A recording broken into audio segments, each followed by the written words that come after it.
Buenas tardes. Muchas gracias a todos por su presencia. Y muchas gracias a la librería Libri por, una vez más, acogernos entre sus estanterías y sus libros.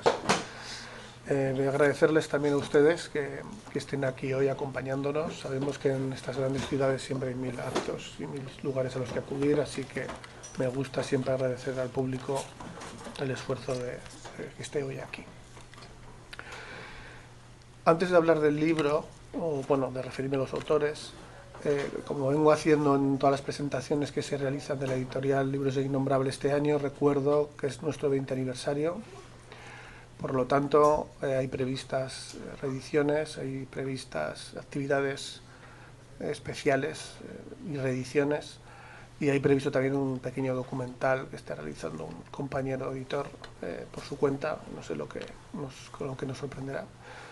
Y este libro realmente ha aparecido integrado entre el final de año y principio, o sea que lo podríamos considerar el primero que viene a celebrar los 20 años de la editorial Libros de Innombrable. Ahora mismo tenemos 4 colecciones en funcionamiento: colección Todd, donde se ha publicado este libro; colección Aleteo de Mercurio; los libros del señor Nicolás; y Golpe de Dados, que es la más antigua. Tenemos también Joseph Merrick, que es una colección dedicada a la diversidad funcional, que vamos publicando con una salida más, con menor celeridad, dedicados exclusivamente a esos temas. Y luego tenemos Sarastro, que ya cerró en sus números, no se incorporan nuevos títulos, pero sí que continúan en distribución. Además de una Marginalia, que también publicamos 4 títulos bajo ese sello, con las novelas de Federico González y un ensayo sobre las islas de Mireia Valls. Y luego el abundante grupo de libros fuera de colección, donde sería muy largo de enumerar los diferentes temas que ahí se acogen. Dicho lo cual, voy a presentar, o estamos aquí mejor dicho, para presentar el último número de la colección Todd, El simbolismo de la historia, una perspectiva hermética de la tradición de Occidente, del autor Francisco Ariza, al que tenemos aquí. Pues si alguien no lo conoce, que no creo, Francisco Ariza nació en Córdoba en 1955, aunque reside en Barcelona. Es investigador de la simbólica y de la historia de las culturas, temas sobre los que imparte cursos y conferencias desde hace años. Colabora desde sus inicios en la revista Símbolos, Arte, Cultura, Noxis, fundada por Federico González en 91. En esta última ha publicado numerosos artículos y estudios sobre simbolismo, historia, geografía, hermetismo y ciclología. Es autor de las corrientes hispánicas de la Cábala, masonería, símbolos y ritos, la tradición masónica, simbolismo, historia, documentos fundadores, la obra de Federico González, simbolismo, literatura, metafísica, Tartesos, la ciudad de Ulía, el señorío de Montemayor y el castillo ducal de Frías, linajes históricos y mitos fundadores. Dirige el taller Revista de Estudios Masónicos, asimismo los blogs Rutas Simbólicas, Viajes por la Historia y la Geografía y La Memoria de Calíope, este último junto a María Ángeles Díaz. También publica en Facebook. Actualmente prepara un volumen sobre los ciclos cósmicos de la historia y la geografía. Bueno, y haciendo referencia a María Ángeles Díaz, está también aquí con nosotros para presentar esta novedad. Ella es colaboradora de Símbolos también desde sus orígenes, donde ha publicado numerosos artículos y estudios, entre los que destacan En pos de Demeter, René Guénon, maestro masón, y el simbolismo del bordado. Además ha publicado en la editorial Símbolos el libro Viaje mágico hermético a Andros, una aventura intelectual. Actualmente tiene en preparación otros volúmenes, Los corresponsales de Marsilio Ficino y el entorno femenino de la Academia Platónica, Heroídas de Ovidio, episodios míticos del ciclo heroico, y Trovadoras y juglaresas, mujeres en la tradición de las artes escénicas. Tiene a su cargo varios blogs, entre ellos Arte, símbolo y mito en las culturas del mundo y Desde mi ventana hacia los mares de un mundo simultáneo. Junto a Francisco Ariza publica también La memoria de Calíope, del que hemos hablado antes, blog y canal de videoarte documental. Haciendo referencia en un breve resumen de lo que es el volumen, Diremos que este libro que vamos a presentar aborda la historia como una simbólica, significativa y sustentada en las fecundas enseñanzas de la filosofía perenne o tradición unánime. Gracias a esas enseñanzas, nos dice el autor, cobra un sentido nuevo el devenir de la historia, estrechamente vinculado con el tiempo y sus ciclos, pero que también está dotado de otra significación más profunda de carácter suprahistórico y metafísico, que es el que se destaca en estas páginas. Con este breve resumen y presentados todos los que van a intervenir en la mesa, vamos ya a adentrarnos en el tema del libro y le paso la palabra a María Ángeles. Muchas gracias. Gracias también a ti, Raúl. Aquí, termino aquí. Sí, sí.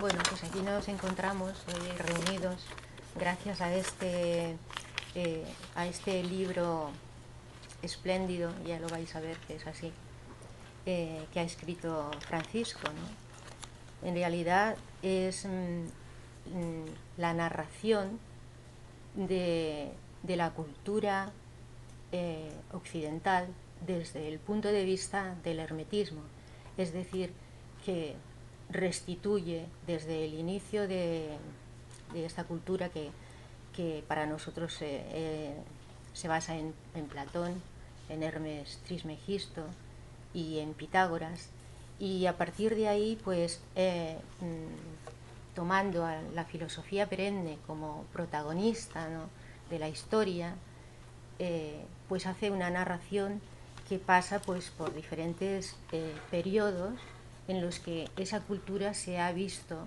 influenciada y regenerada por otras culturas que han llegado, ¿no?, a ella, ¿no? Pues esta tradición antigua, arcaica, pues llega hasta, digamos, el periodo del cristianismo, y ahí pues vamos viendo, ¿no? Francisco nos va, el libro nos va introduciendo en todo ese recorrido, ¿no?, y toda esa fuerza que coge el cristianismo con las tradiciones que se incorporan a él mismo, ¿no? En ese sentido, pues podríamos leer algunas selecciones que hemos hecho, pero antes queríamos hacer un recorrido directo por todo el libro para que, digamos, quedara como una especie de síntesis, ¿no? Y bueno, digamos que una cosa que nos ha parecido muy... El micro más cerca, es que atrás se oye poco. Pues una de las cosas que nos ha parecido muy interesante, por ejemplo, es como en un momento dado pues se incorpora a este río, a esta corriente, ¿no?, sapiencial, pues se incorpora, por ejemplo, la cultura de las cortes de amor, o sea, cómo la cultura celta entra en el cristianismo y lo amplía, lo regenera, ¿no? O sea, hace de la copa del Grial, ¿no?, pues la misma copa de Cristo, ¿no?, del cáliz, ¿no? Hace una misma tradición, ¿no? Y bueno, y es esta corriente que llega de parte de los bretones, ¿no?, que lo narran los juglares, y entonces pues es cuando nace este movimiento trovadoresco, ¿no?, que irradia todo la Edad Media y pasa directamente esa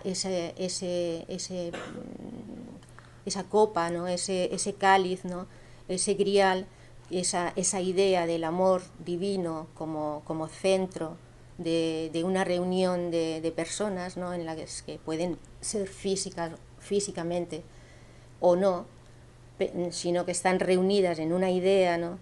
Pues todo ese arsenal, ¿no?, que está también recogido del sufismo, ¿no?, que también lo recogen la tradición celta, pues aparece también este vínculo, ¿no? Y todo esto nos lo explica cómo pasa a los fieles de amor, ¿no?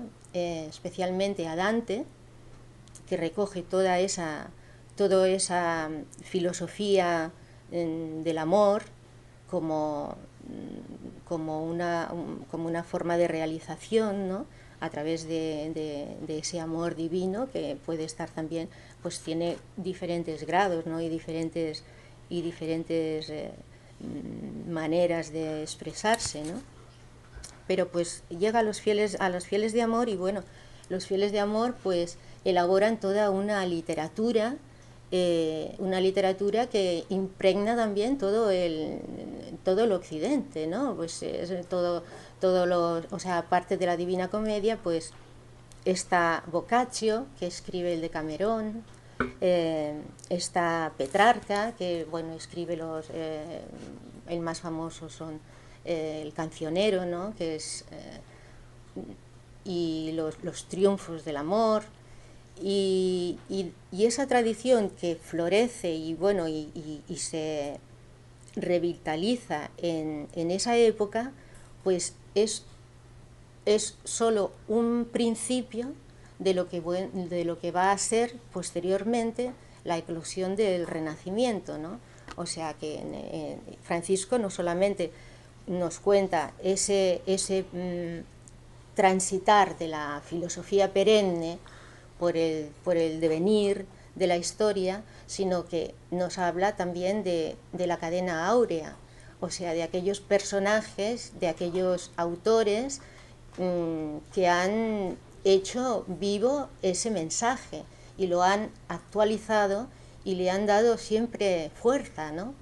Porque esta tradición, ¿no? y sus principios, pues siempre ha sido una tradición, la tradición hermética, ¿no?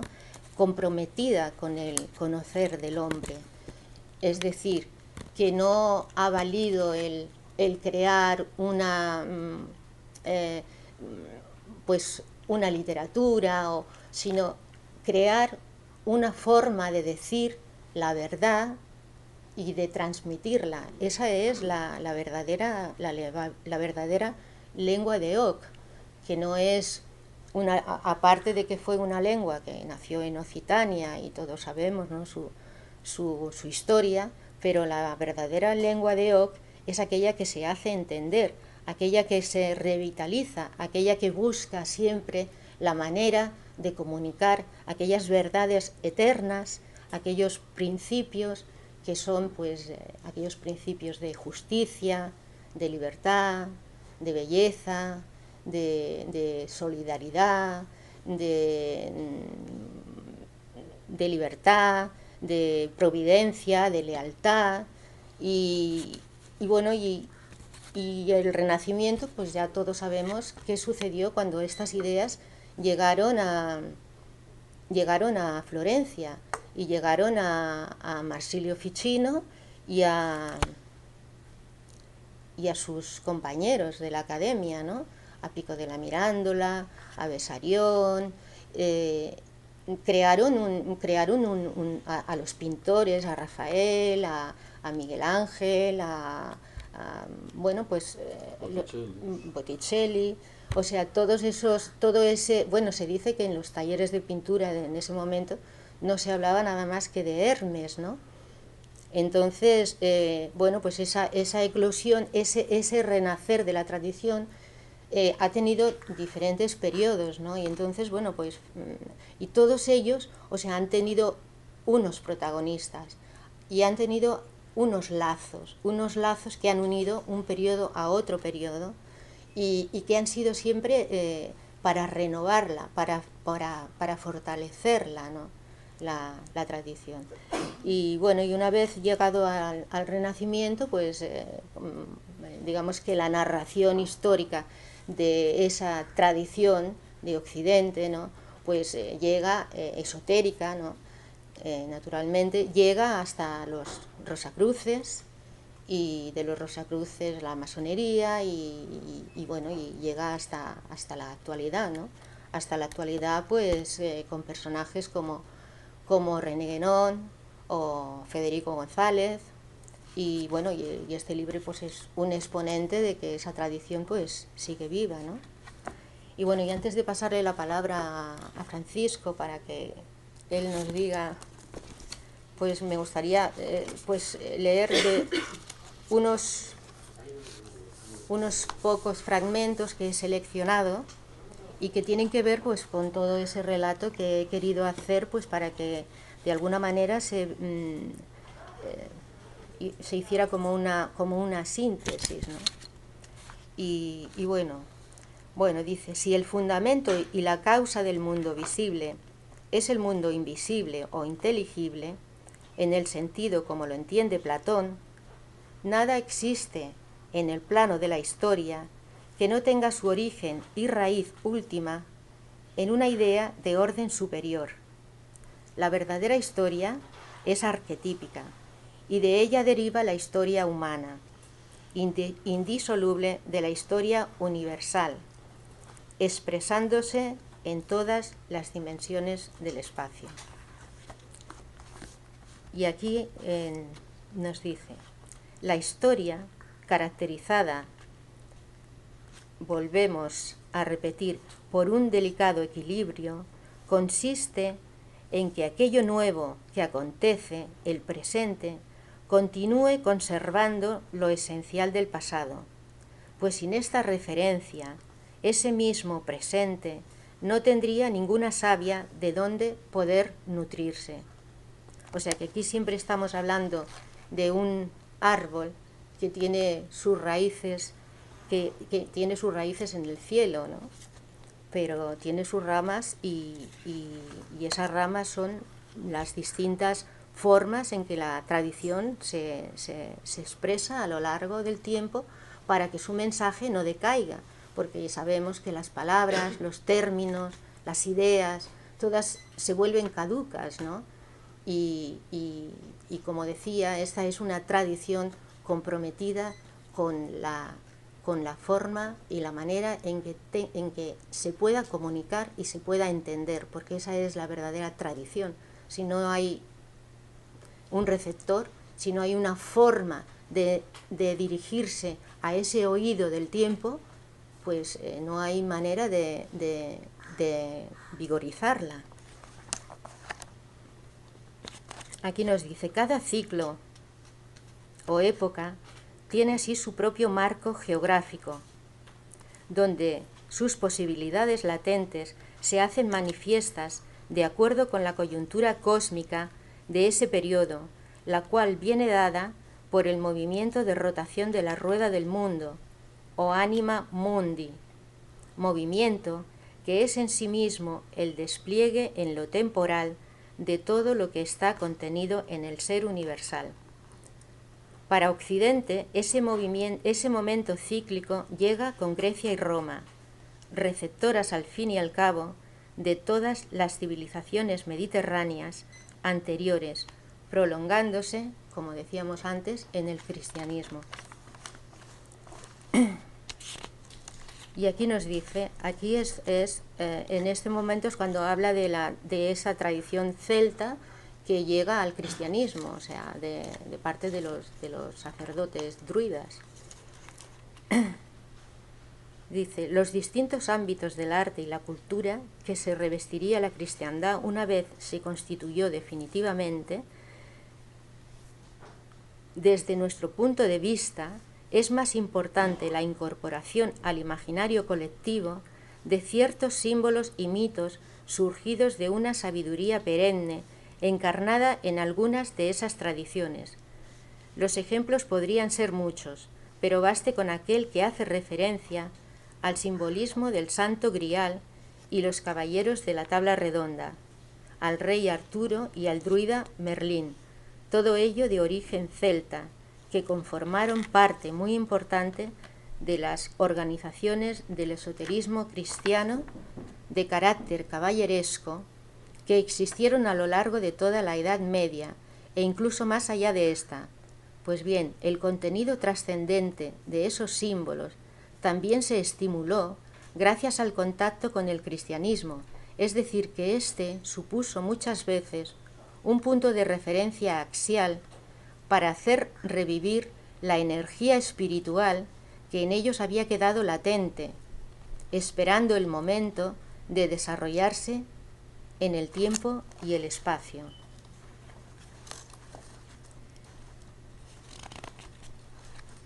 Y aquí nos habla de Dante y los fieles de amor. Tengamos en cuenta que Dante y el resto de los fieles de amor, además de artistas, filósofos, poetas y contemplativos, eran también hombres de acción, que estaban comprometidos ante todo con la idea de justicia, plenamente convencidos de su aplicación. Debía conducir a la paz, que su aplicación debía conducir a la paz y a la libertad para todo el género humano. La paz en la justicia, es decir, la justicia como un don del cielo para el buen gobierno de los asuntos de los hombres. Esta alta concepción de la política era el santo y seña de los fieles de amor en sus relaciones con el mundo exterior. Y en este contexto podemos ver cómo el libro de la monarquía es en realidad una obra donde Dante expuso también los principios de una filosofía política de alcance universal. En este sentido, también podría haberse titulado de la República, pues en realidad trata de la justicia como el elemento central que debía guiar las acciones de los seres humanos, empezando por los destinados a gobernarlos. Idea esta que no estaba muy lejos de lo que pensaban algunos prestigiosos antepasados de Dante y también de todos nosotros. Nos referimos a Pitágoras, Platón y Cicerón. Y sigue: en verdad, la construcción de la civilización renacentista se levanta sostenida por la remembranza de la antigüedad, que es considerada y vivenciada como un espacio al que hay que descubrir y explorar, siendo esto, a nuestro entender, uno de los rasgos que distinguirá al Renacimiento de otras épocas. La antigüedad, como una tierra ignota, presta a ser recorrida como un viaje o aventura espiritual en busca de los orígenes. En este contexto, la antigüedad deviene una forma de la diosa Mnemosine, siempre ligada efectivamente a la vivencia de lo antiguo o de lo arcaico, pero no tan solo como un hecho histórico y horizontal, sino fundamentalmente como un estado propio del alma humana, ejemplificado en la virtud de la energía de Saturno, el ancestro mítico, el que es invocado por los humanistas, el dios regente de la Edad de Oro, o sea, del tiempo mítico y del origen vertical del género humano.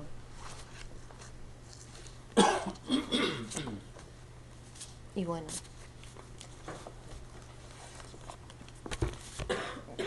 Bueno, pues...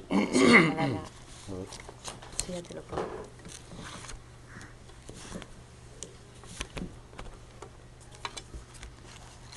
Bueno, muchas gracias por su asistencia. Buenas noches, ¿no? Y gracias a tus palabras, María Ángeles, porque has hecho un recorrido por el libro, ¿no? Que me deja pocas opciones para continuar. En realidad, no, es una síntesis en realidad, ¿no? O sea, si este libro es una síntesis de un fragmento de nuestra historia, ¿no? Pues tú has hecho una síntesis del libro, ¿no? De esa misma historia, ¿no? Estamos un poco apretados. En realidad, no. Todo libro es una aventura, ¿no? Una aventura intelectual, ¿no?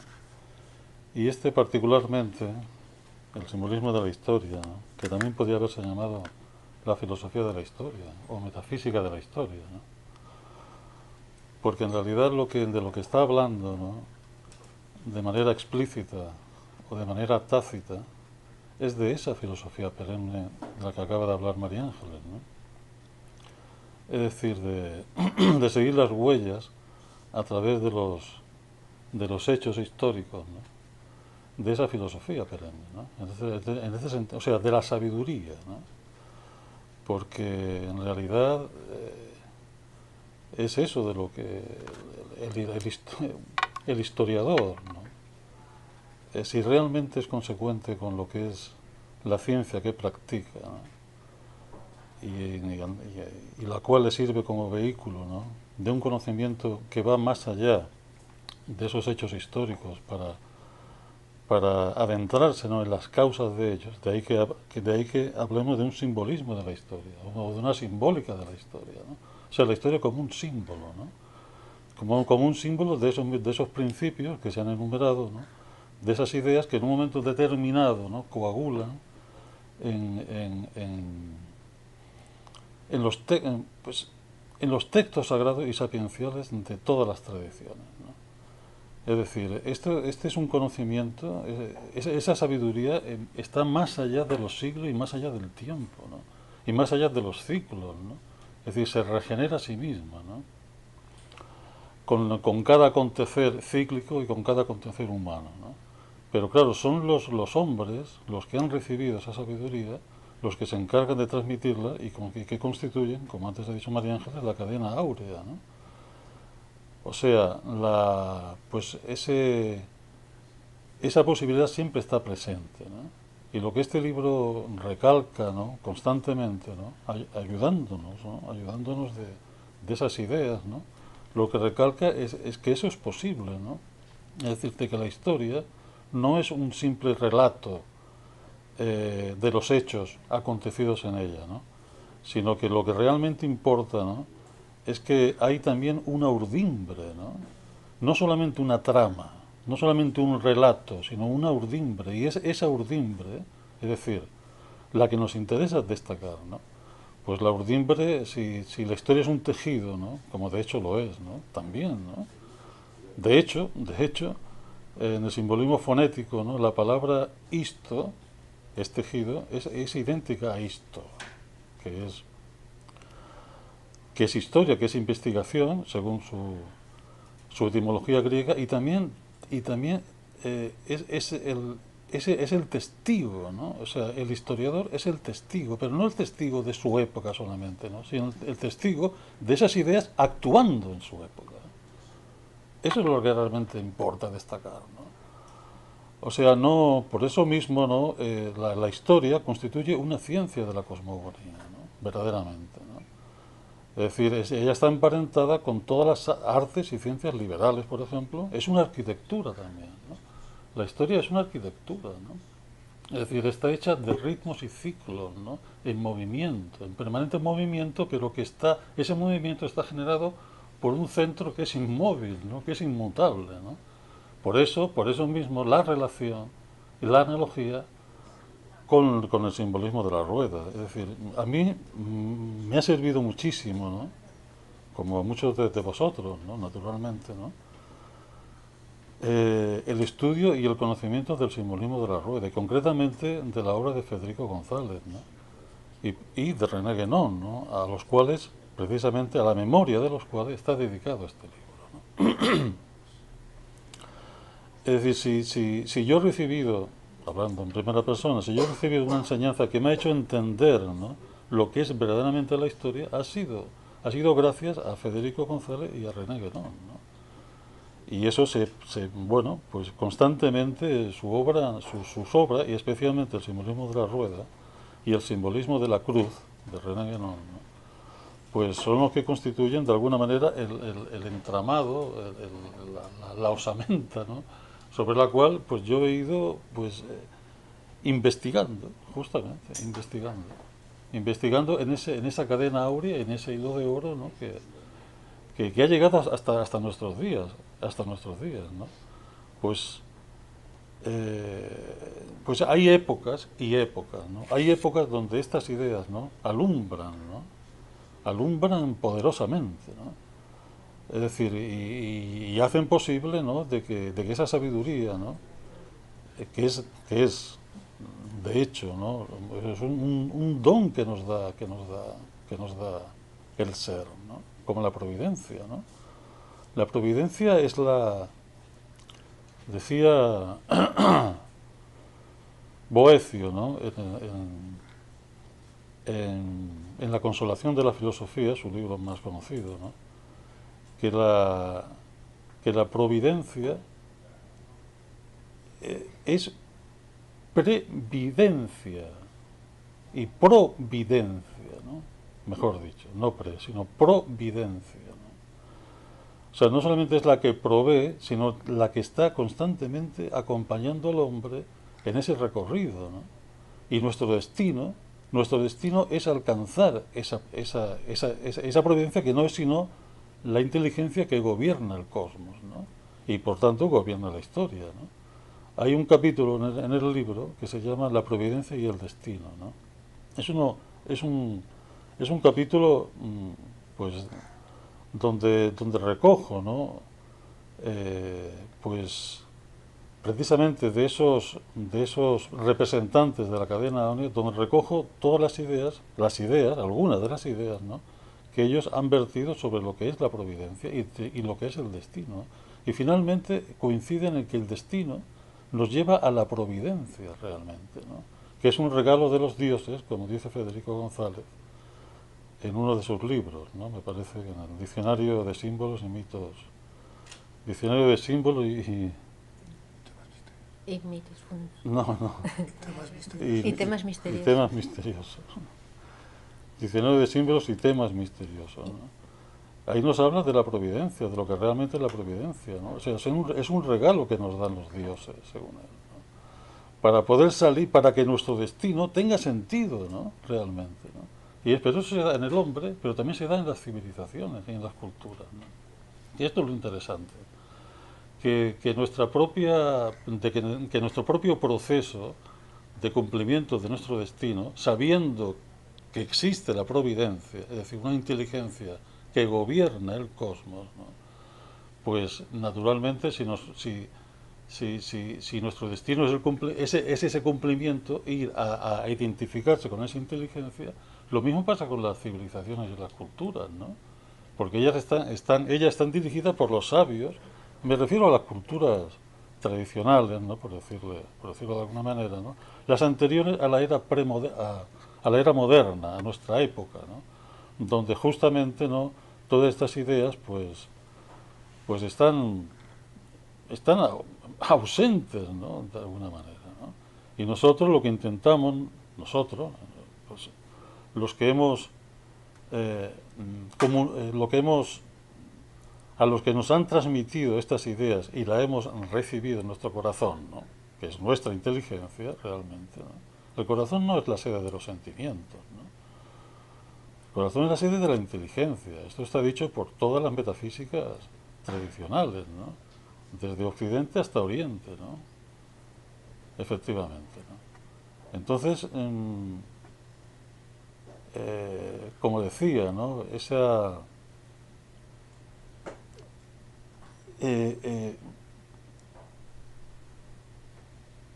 Por eso mismo, ¿no?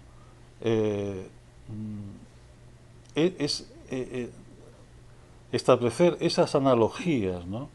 entre el desarrollo de una cultura o de una civilización y el proceso de esa civilización y nuestro propio proceso interior, ¿no? Pues es finalmente lo que interesa destacar de todo esto, ¿no? Por eso es que la historia es un soporte, ¿no? Es un soporte simbólico, así lo hemos entendido siempre, ¿no? Y naturalmente, pues mira, no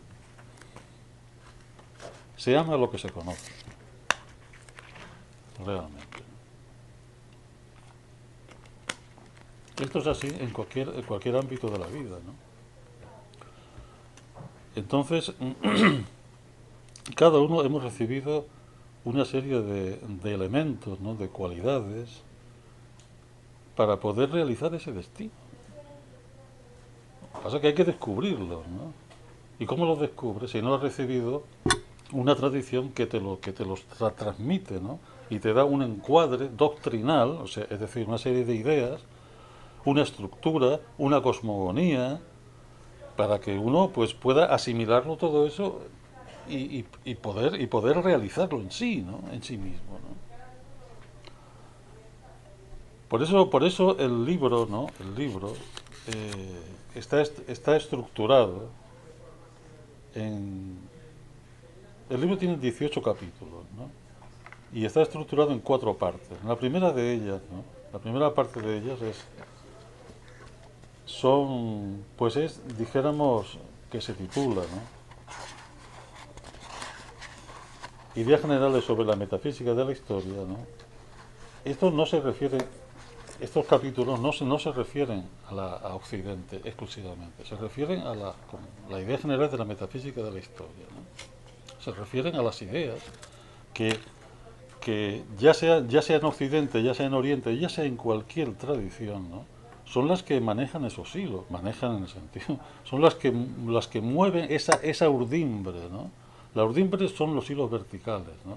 Del tejido, y la trama son los hilos horizontales, ¿no? El contacto, o sea, los hilos de la trama, ¿no? La interacción entre La interacción, exactamente, ¿no? Entre esa presencia constante y siempre viva de la urdimbre de las ideas, ¿no? Son las que dan sentido a la trama, justamente, ¿no? El contacto entre una y otra es el contacto, el centro entre una y otra somos nosotros, el ser humano, realmente. Entonces, bueno, claro, pues eso es algo que cuando uno lo descubre o lo intuye, ¿no?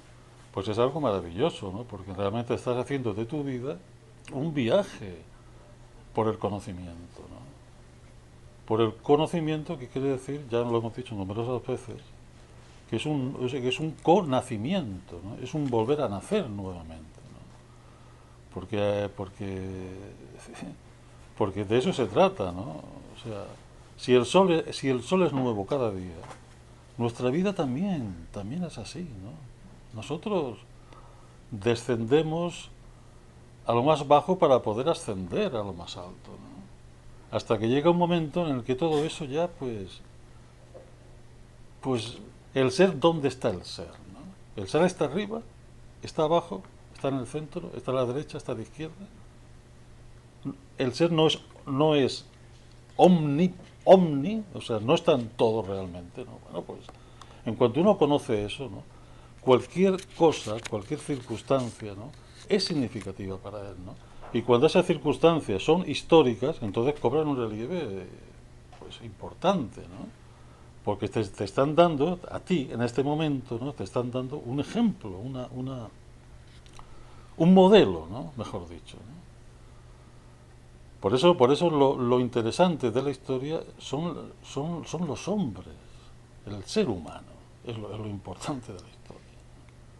Y seguir el rastro, ¿no? De ese ser humano que se ha comprometido con el cumplimiento de su destino, porque es la forma de llegar a su origen verdadero, ¿no? O sea, el destino es el origen, de esto no hay que olvidarlo nunca, ¿no? Cuando uno cumple con su destino, ha llegado al origen, ¿no? Y por lo tanto, pues es ahí donde vuelve a nacer realmente, cuando ha cumplido con su destino, ¿no? Pero vuelve a nacer de verdad, no una proyección mental, ¿no? Sino un nacimiento de verdad, es decir, todo su ser es el que participa de eso, ¿no? Por eso mismo también podría titularse, vuelvo a repetir, la filosofía de la historia, ¿no? Porque es seguir el rastro, vuelvo a repetir, de ese saber y de esa sabiduría, ¿no? Entonces, claro, pues a la hora de poder expresar esas ideas en la historia, ¿no? Hemos escogido la tradición que conocemos, que es las tradiciones de Occidente, ¿no? Las que conocemos, que son las nuestras, es decir, nuestra cultura, ¿no? Pero esto podía también haberse trasladado a otras tradiciones que no son las nuestras, en el sentido, las que hemos recibido directamente, ¿no? Nuestra cultura, en fin, por el hecho de haber nacido aquí, ¿no? Y en este tiempo, y en este espacio, etcétera, ¿no? Eso siempre hay que tenerlo en cuenta, ¿no? Siempre hay que tenerlo en cuenta, ¿no? Pero estas ideas, como son universales, ¿no? Bueno, pues se manifiestan en todas las culturas, vuelvo a repetir, y en todas las formas, ¿no? Culturales, ¿no? Sí. Sí, bueno, me gustaría también decir algo del cuaderno iconográfico, porque bueno, todo él, ¿no? Desde la primera imagen hasta la última, están completamente relacionadas y son también una narración paralela a la que explica, a la que está escrita o sea, con letras, ¿no? Es muy interesante de ver porque la verdad es que es una secuencia, o sea, es pues de... Sí, de hecho, el cuaderno iconográfico está muy pensado y muy estudiado, ¿no? Es decir, es una guía visual, ¿no? de lo que se dice en el libro, ¿no? Ya empezando por la primera, porque está el cuaderno iconográfico al que se refiere María Ángel, ¿no? Que está al final del libro, y después también hay otras imágenes, algunas de las cuales están al comienzo de ciertos capítulos. Y la primera de ellas no es sino la imagen de Clío, que es la musa de la historia, ¿no? Entonces la imagen de Clío es sumamente interesante, ¿no? Esta imagen, ¿no? Porque por un lado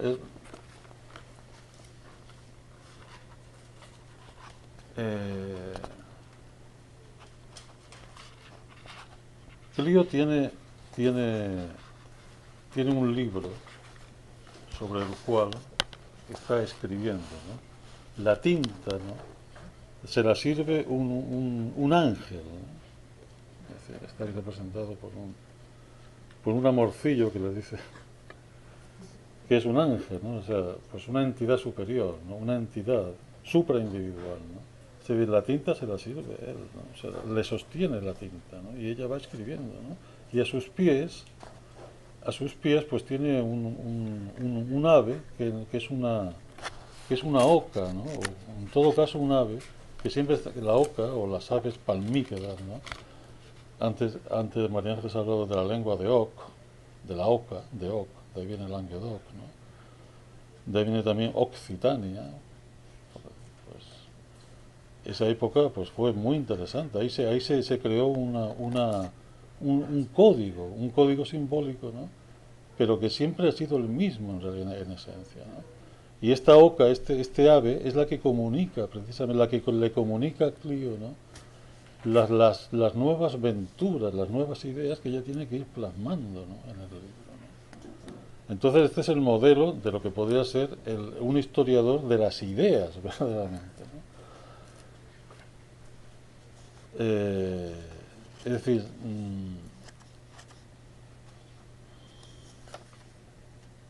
Y bueno, y decir, ¿no? En todo caso también que Clío es es de las musas, es la primera que nombra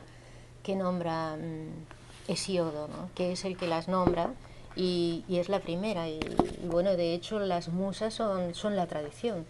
Las musas son la tradición que Zeus puso en la tierra para ayudar a los hombres una vez el ciclo anterior había sucumbido, ¿no? Por los titanes, según la mitología, ¿no? Que la mitología, pues como también está expresado en el libro de Francisco, la mitología es una forma de relatar la historia, ¿no? Pero la verdadera historia, que siempre es vertical, aunque la tengas que leer en el plano horizontal, ¿no? Pero solo aquellos que verdaderamente son capaces de leerla, pues son capaces de explicarla, de contarla, de transmitirla, y al final es algo que de lo que se trata más bien es de comprender que hay algo que has perdido, algo que puedes recuperar, ¿no? Cuando alguien tiene la idea de que algo ha perdido en su tradición, en su historia, en su cultura, en la vida que él ha conocido, ¿no? Si tiene conciencia de que algo ha perdido, es cuando puede recuperarlo, porque esto no es de una élite para nada, sino de alguien, de gente que por algún motivo ha oído esa voz de Oc, ha oído el lenguaje de los pájaros, ¿no? En todas las imágenes tradicionales, por ejemplo, de la Edad Media, que todavía no había sido incorporado, no había sido el artista, ¿no?, que quería ahí poner lo suyo, ¿no?, pues siempre aparece un ave, ¿no? Puede ser un loro, puede ser un cisne, puede ser una oca, puede ser este que canta por la noche, un ruiseñor, ¿no? Siempre que aparece en la Edad Media una imagen con ese pájaro, con un pájaro, está hablando de esa lengua que ha podido tener varias formas de expresarse, pero siempre ha tenido un idéntico mensaje, el de la tradición, el de recordar al hombre su verdadero origen, ¿no?, y su naturaleza celeste, ¿no? Pues exactamente, ¿no? Y además, eso me hace recordar que también Calíope, otra de las musas, también participa de esto, ¿no? Porque ella es la musa de la poesía épica, ¿no? Es decir, porque cuando hablamos de historiador, no hablamos de un especialista de la historia, porque diríamos que Virgilio es un historiador. Virgilio es un poeta, ¿no? Y en cambio escribió un libro, ¿no?, llamado, es un libro más famoso, ¿no?, llamado La Eneida, ¿no?, que narra las aventuras de Eneas en busca de su destino, justamente, ¿no? Es decir, Eneas, cuando la guerra de Troya, ¿no?, pues la destrucción de Troya, ¿no?, pues él se embarca, los dioses le comunican que tiene que fundar una nueva Troya, ¿no?, que tiene que fundarla, ¿no? Y entonces él, pues bueno, pues le acontecen una serie de aventuras, ¿no? Vive en el tiempo mítico, realmente, ¿no? Porque está viviendo en ese tiempo, ¿no?, en el que, desde el cual es posible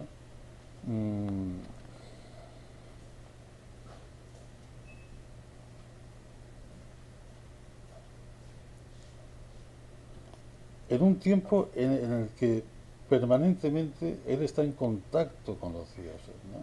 De ahí que le aparezca Mercurio, ¿no?, y en un momento determinado Hermes, Mercurio, ¿no?, y le saque de un enredo, de un nudo, ¿no?, para que no se olvide, es decir, de recordarle, de refrescarle la memoria, que no se olvide de que su origen, de que su destino es otro, ¿no?, mejor dicho, ¿no?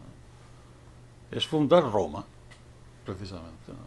Y Roma, en este libro, ¿no?, hemos escogido como Roma y la idea del imperio, ¿no?, lo hemos escogido como uno de los ejemplos o de los modelos, ¿no?, de lo que antes Martín Ángel ha recordado con respecto a la idea de justicia y a la idea del gobierno sustentado, ¿no?, en estas ideas, ¿no? Bueno, finalmente, pues, Eneas, ¿no?, llega al Lacio y allí funda Alba Longa, ¿no?, de la cual nacerá Roma, ¿no? Bueno, pues ahí se inicia los orígenes de la civilización occidental, ¿no?, porque Roma también hereda de Grecia, etcétera, etcétera. Es decir, todo esto está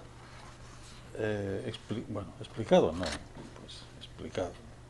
Está, pues, puesto ahí porque esto, lo que hemos puesto en este libro, ¿no?, el primer sorprendido es uno mismo, en realidad,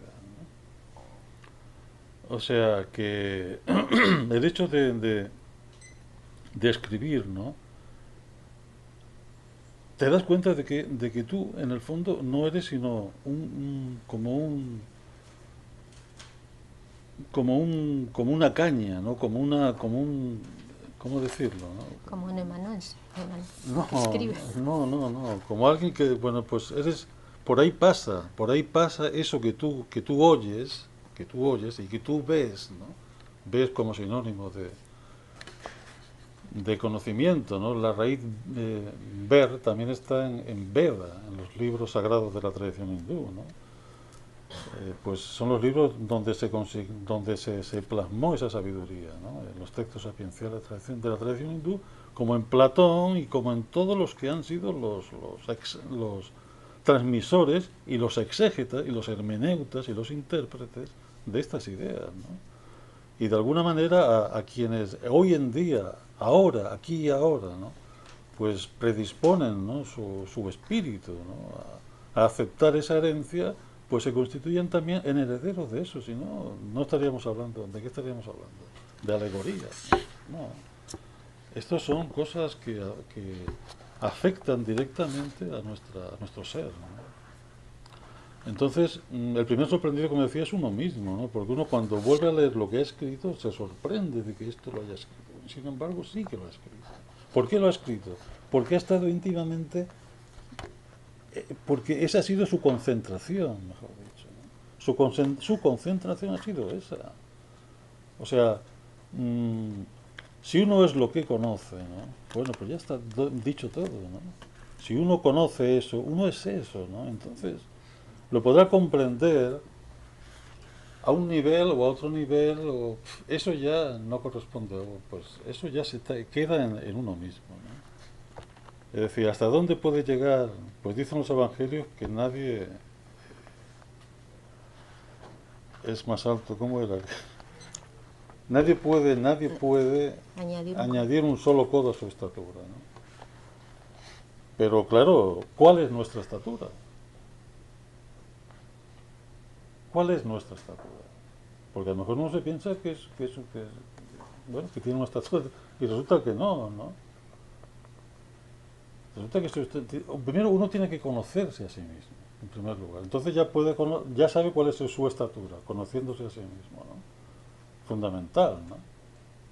Si tú te conoces, o sea, pues ya no fantaseas, ¿no? Porque de lo que se trata, lo que la historia también te enseña, ¿no?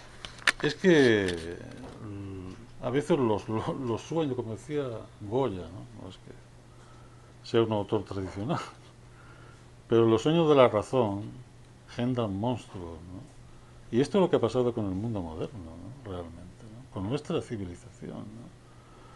Que ha llevado hasta la exacerbación una facultad que es la razón, ¿no? Hasta convertirla en el eje de toda la creación de esa civilización, ¿no? Y esto empezando por la filosofía, ¿no? Y terminando por el maquinismo y por todas las... Pues eso ha engendrado, ¿no? Monstruos realmente, ¿no? Bueno, aquí de lo que se trata no es de enfrentarse también a esos monstruos, ¿no? También se enfrenta a esos monstruos, que son sus propios fantasmas en realidad, ¿no? Su propia fantasía, ¿no? Pero las fantasías... La fantasía también tiene un aspecto muy interesante, ¿no? Pero que también se habla de alguna manera en este libro, ¿no? Cuando pues tratamos de los fieles de amor, ¿no? De Boccaccio, de Dante sobre todo, ¿no?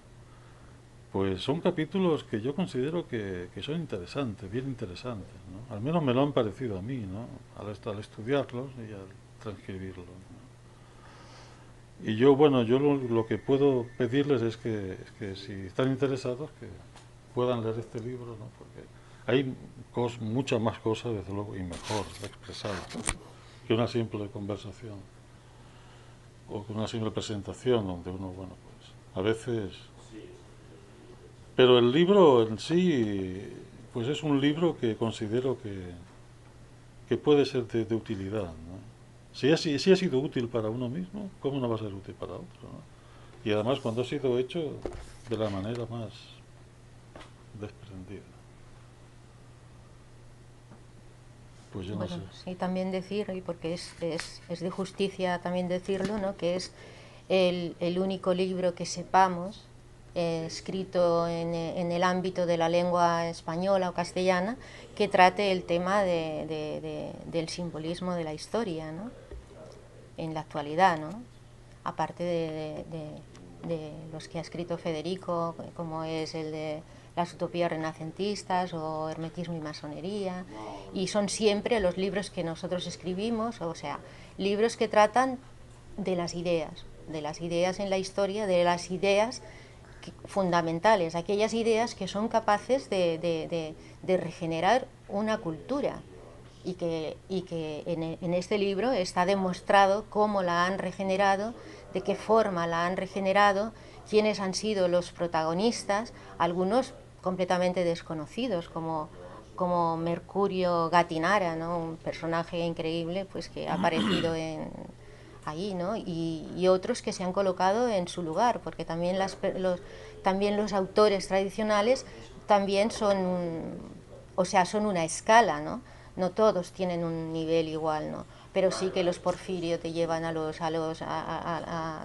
te van ascendiendo hasta llegar a Proclo y de Proclo a Platón, o sea, pero todos pasando por...